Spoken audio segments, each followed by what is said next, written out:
that you just, encourage it where it is now. But if, as she gets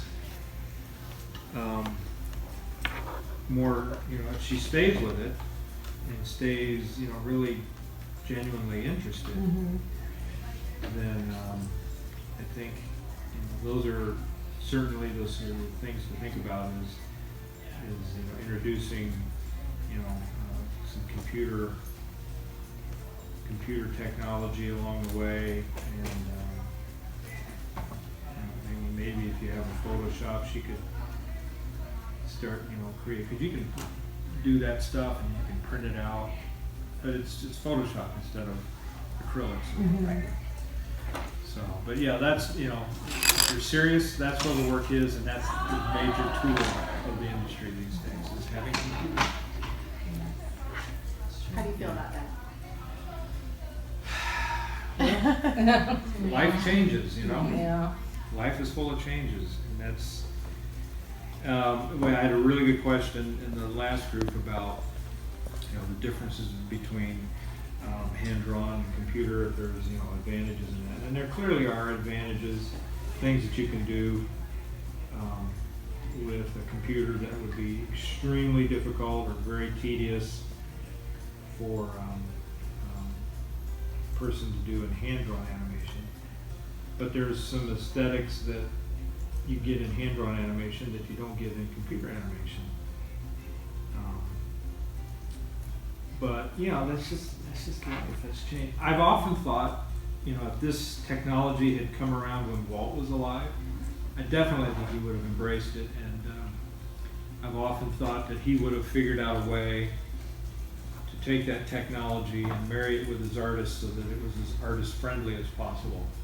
I don't find it as artist friendly as I would like it to be. I did animate on Meet the Robinsons, which was a CG film, and it was hard for me. I mean, it was difficult, but I approached it exactly the same way I've approached all my animation. And I, after a year of working on the film, was starting to get the hang of it.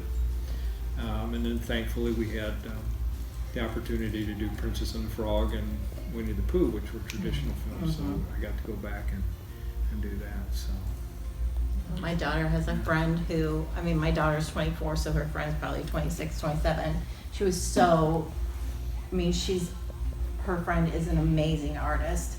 And she was so happy when The Princess and the Frog was coming out, because she's like, oh, it's, traditional animation, because she was like, she loves drawing, but she's not big into, the 3D stuff. She was so happy. Yeah, no, and I run into people like that all the time that say, oh, I actually like the hand drawn better. It's like, oh, great, why didn't you it's just like, we needed all the help we could get, But, that's, times change. Like I said, and it's, what's really neat about the CG is for those animators that can't draw, that didn't have an artistic background, but they love animation and they love what Disney does, and so the passion is the same, and that's what I'm hopefully trying to build on, and help them to develop that artistic eye, because there's computer animation can be very deceptive.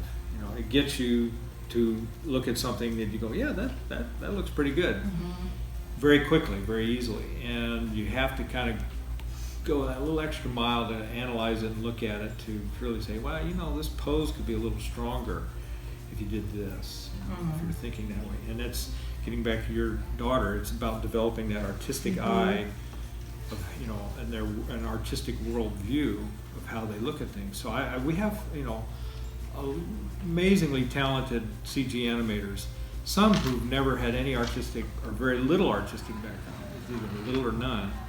And I've had several say to me, oh, I wish I could draw.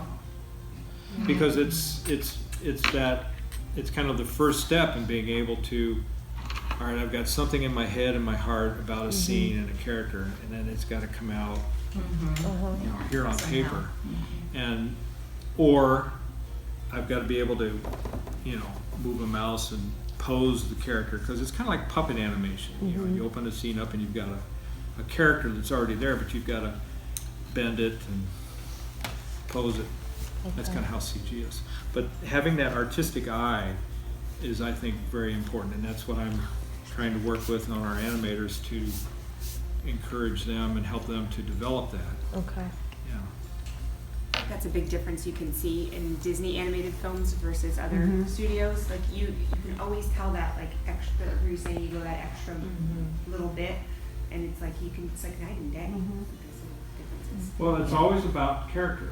I mean, it's not just in Ollie Johnson, who was one of my heroes, used to always say that it was, it isn't just moving the character, it's about, how the character, moves an audience. And again, to me, it's about a performance, it's about acting. This is my means to an end for me, is drawing, is creating it through animation that way. And, or, now it's with the computer animation. So it's, that's the means to the end is the performance. So, these drawings, my animation drawings aren't much, nicer looking than, what I'm doing here. They're rough, they're scribbly, and I hand it to a very talented artist called a cleanup artist who would take out all these rough, scribbly lines, but, keep the essence of what I've done in the performance. And when you see a character come to life and affect an audience in a way that is equally as strong as any live action actor can in a performance, that to me is a good day.